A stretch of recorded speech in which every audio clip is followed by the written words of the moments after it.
নমস্কাৰ এই মুহূৰ্তত দিবলৈ লৈছো এটা অতিকৈ গুৰুত্বপূৰ্ণ খবৰ এটা ডাঙৰ খবৰ দৰ্শকসকল বহু চৰ্চা আৰু বিতৰ্কৰ মাজত অভিভাৱক ঘোষণা কৰিছে হাই স্কুল শিক্ষান্ত পৰীক্ষা অৰ্থাৎ মেট্ৰিক আৰু হাই মাদ্ৰাসা পৰীক্ষাৰ ফলাফলৰ দিন দৰ্শকসকল আজি হৈছে 6 জুন অহাকালি ৰাতিপুৱা মেট্ৰিক পৰীক্ষাৰ ফলাফল ঘোষণা কৰা হ'ব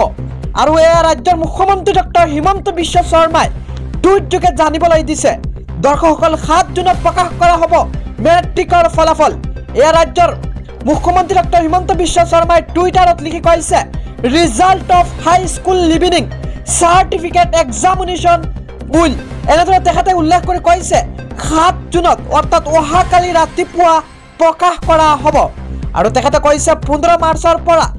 31 মাৰ্চলৈ অফলাইন যুগে এইবাৰ মেট্ৰিক পৰীক্ষাত প্ৰায় 4 লাখ শিক্ষাৰ্থী অৱতীৰ্ণ হৈছিল আৰু মাৰ্চ মাহতে সম্পূৰ্ণ হৈ যোৱা পৰীক্ষাৰ ফলাফল ঘোষণা কৰা পলম হোৱাত উদ্বেগ প্ৰকাশ কৰিছিল মে মাহৰ শেষৰ ফালে আছুৰ দলে আৰু ইতিমধ্যে অহাকালি মেট্ৰিক পৰীক্ষাৰ ফলাফল ঘোষণা কৰা হ'ব দৰ্শকসকলে আপোনালোকে মেট্ৰিকৰ ফলাফল কেনেকৈ চেক কৰিব লাগে আপোনালোকে ভিডিও আহি আছে পৰৱৰ্তী ভিডিওত আপোনালোকে চাওক বা আপোনালোকে সাৰ্চ কৰক আপোনালোকে পাই যাব আৰু দৰ্শকসকলে এই ভিডিওটো যিমান পাৰে আপোনালোকে শেয়াৰ কৰক আৰু আপুনি কোনখন জিলাৰ অন্তৰ্গত হয় সেয়াও এই ভিডিওটোৰ কমেন্ট সেকশনত এটা প্লিজ কমেন্ট বক্সত কমেন্ট কৰিবলৈ নাপাহৰিব ধন্যবাদ।